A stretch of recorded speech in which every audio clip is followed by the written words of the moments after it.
பாட்டு ஒன்று படித்தாங்க ஒரு கன்வென்ஷனில், என்னை சுற்றிலும் இயேசு உண்டுன்னு ஒரு பாட்டு. எனக்கு அந்த பாட்டு நான் அன்றைக்கி தான் கேட்டேன்.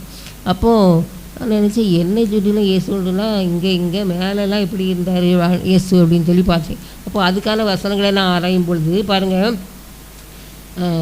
உயிர் தெழுந்த ஆண்டவர் எங்கே இருக்கிறார்? உயிர் தெழுந்த ஆண்டவர் எங்கே இருக்கார்? எல்லா அது சும்மா இப்போ நான் சொன்னனால எல்லா இடத்துலையும் இருக்காருன்னு சொல்கிறீங்க. சரி, சரி, எல்லா இடத்துலையும் இருக்கிறார். பாருங்கள், வலது பக்கத்தில் இருக்கிறாராம். அது எங்கே இருக்குன்னா சங்கீதம் 16:8 இருக்குது. பலப்படுத்துவதற்காக எங்கே இருக்காராம்? வலது பக்கத்தில். இடது பக்கத்தில் இருக்காராம். இது யோபு 23:9 கிரியை செய்வதற்காக இருக்கலாம். அடுத்தது பாருங்கள், நமக்கு கீழே இருக்காராம். உபாகமும் 32:11 கழுகு போல், கழுகு தான் செட்டை அசைவாட்டி என்ன செய்யுது, அப்படி என்ன செய்யுது, பறக்க விட்டு என்ன செய்யுது, தூக்கிறதுலாம் அதே தான். அந்த சொல்லியிருக்கு. அது நமக்கு முன்பாக இருக்கார். ஏசாயா 45:2 கோணல அளவில் செம்மைப்படுத்துவதற்காக அவர் என்ன செய்யார், முன்னாலே போகிறார். அது மட்டும் இல்லாமல் பாருங்கள், பின்னால் போகிறாராம். மார்க் 1:7 நம்ம பாதுகாக்கிறதுக்காக பின்னாலே போகிறாராம். பாருங்கள், அப்போ நம்ம சுற்றி எப்போதும் ஆண்டோடைய சமூகம் இருந்து கொண்டே இருக்கு. அது மட்டும் இல்லாமல் நமக்குள்ளே எப்படி இருக்கார், 1 கொரிந்தியர் 3:16 நம்மை பரிசுத்தப்படுத்துவதற்காக நம்மோடு என்ன செய்கிறாராம், இருக்கிறார்.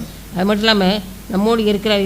உலகத்தின் முடிவு வரையும் சகல நாட்களிலும் நம்மோட கூட என்ன செய்கிறாரு, இருக்கிறார் சொல்லி பாட்டுக்கு. ஆகையினால அது மட்டும் இல்லாமல் பாருங்கள், நமக்கு துன்பத்தில் உதவி செய்வதற்கு நம்மோட கூட என்ன செய்கிறாரு, இருக்கார். கர்த்தர் எனக்காக யாவையும் நமக்காக எல்லாத்தையும் செய்து முடிப்பதற்காக ஆண்டவர் நம்மோடே கூட தான் என்ன செய்கிறாரு, இருக்கிறார். அதனால் செத்து போயிட்டாரு அப்படின்லாம் சொல்கிறதுக்கு ஒன்றுமே கிடையாது. ஆகையினால நம்ம ஆண்டவருடைய சிலுவை நமக்கு ஒரு பெரிய ஜெயம், ஒரு வெற்றி, நம்முடைய பயத்தை போக்குறது, நமக்கு ஆசீர்வாதத்தை தருகிறது. அப்படின்னால நம்ம சிலுவையை குறித்து எப்போதும் என்ன செய்யணும், யோசிக்கணும். இந்த எங்கள் மாமியார் சொல்வாங்க, எப்போதும் சிலுவை போட்டு ஜெபம் பண்ணுங்க, சிலுவை போட்டு ஜெபம் பண்ணுங்க, சரியாயிரும் அப்படின்னு சொல்லி சொல்லுவாங்க. அதே மாதிரி பாருங்கள், சின்னனா அந்த சேரியில் சீனூரில் அப்போ சேரி தானே, வெள்ளை சேரி அதில் பார்க்கும்போது பிள்ளைகளுக்கு 3:30 பிறகு பைபிள் கதையெல்லாம் அப்படி பைபிள் கதைன்னு சொல்லாமல் கதை மாதிரி அப்படி சொல்வேன்.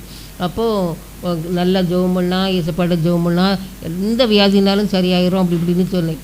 நான் ஒரு நாள் சரியான தலைவலியில் அப்படியே கண்டெல்லாம் சோர்ந்துரு உட்காந்துருக்கேன். நம்ம பிள்ளைகள் ஒருத்தர் ஒன்றும் சொல்லலை. என் டீச்சர் என்ன செய்யுது, தலைவலிக்குதுப்பா ரொம்ப அப்படின்னு. இந்து பையன் ஜெயராமன் ஒரு பையன் எழும்பி வந்து டீச்சருங்க ஜெபம் பண்ணுங்க டீச்சர், உடனே உங்களுக்கு சரியாயிரும் அப்படின்னு சொல்லி என்ன செய்கிறோம் சொல்லணும். பாருங்கள், அப்போது நம்ம பிள்ளைகள்கிட்ட சிலுவை பற்றி நம்ம என்ன செய்யணும், சொல்லி என்ன செய்யணும், கொடுக்கணும். அப்போ சிலுவையை குறித்து நம்ம எந்த விதத்துலையும் வெக்கப்படவே கூடாது. யாருக்காவது சோகம் இல்லாமல் வந்தாங்கன்னு சொன்னாச்சுன்னா நம்ம என்ன செய்யணும், சிலுவை போட்டு என்ன செய்யணும், ஜெபம் பண்ணணும். வந்து நாங்கள் இருக்கும்போது இந்த பக்கங்களில் உள்ள ஆட்கள்லாம் வருவாங்க, மாதிரி முழு தச்சவங்கள்லாம் வருவாங்க. அவங்களுக்குலாம் ஜெபம் பண்ணுறதுக்கு எனக்கு தெரியவே சரி, எங்கள் மாமியார் தான் சொல்லி தந்தாங்க. அப்போது சிலுவை போட்டு ஜெபம் பண்ணணுங்கிறது தெரியும். சில காரியங்களை சொல்லி தந்து இந்த மாதிரி ஜெபம் பண்ணு சரியாயிரும் அப்படின்னு சொல்லி என்ன செய்தாங்க, சொல்லி தந்தாங்க. ஸ்கூலுக்கும் சமயத்தில் வந்துடுவாங்க, அங்கெல்லாம் முள் கிடக்கு அப்படின்னு சொல்லி ஆச்சரியமாக இருக்கும். முள்ளுக்காக ஜெபம் பண்ணி நம்ம அனுப்புனோம்னா அந்த முள்ளை உருவி உள்ள நீள முள்ளை உருவிட்டே என்ன செய்வாங்க, இது உள்ளே இருந்து வந்துச்சுன்னு சொல்லி சொல்லுவாங்க. பாருங்கள், ஆண்டவருடைய காரியங்கள் ரொம்ப அற்புதமாக நம்ம ஒரு எந்த விதத்துலையும் தகுதி இல்லாத நம்ம பயன்படுத்துறதுக்கு அவர் போதுமானவராக என்ன செய்கிறாரு, இருக்கார். சிலுவையை குறித்து நம்ம எந்த விதத்துலையும் என்ன செய்யக்கூடாது, வெக்கப்படவே கூடாது. ஆண்டவருக்காக நம்ம விற்கணும்னு சொல்லலாம். சிலுவையிலே நமக்காக மரித்த தேவனை நம்ம என்ன செய்யணும், எப்போதும் தூக்கி உயர்த்தி என்ன செய்யணும் இருக்கணும். யார் எப்படி நினைச்சாலும் நம்ம சிலுவையை குறித்து ஒரு நாள் வெட்கப்படவே கூடாது. ஆண்டவர் நமக்காக எல்லா காரியங்களும் செய்து முடித்து வச்சுட்டு போயிட்டார். இனி அதை அனுபவிக்க வேண்டியது, அதை மற்றவங்களுக்கு சொல்ல வேண்டியது நம்முடைய கடமை. எந்த விதத்துலையும் நம்ம என்ன செய்யக்கூடாது, வெட்கப்படவே கூடாது.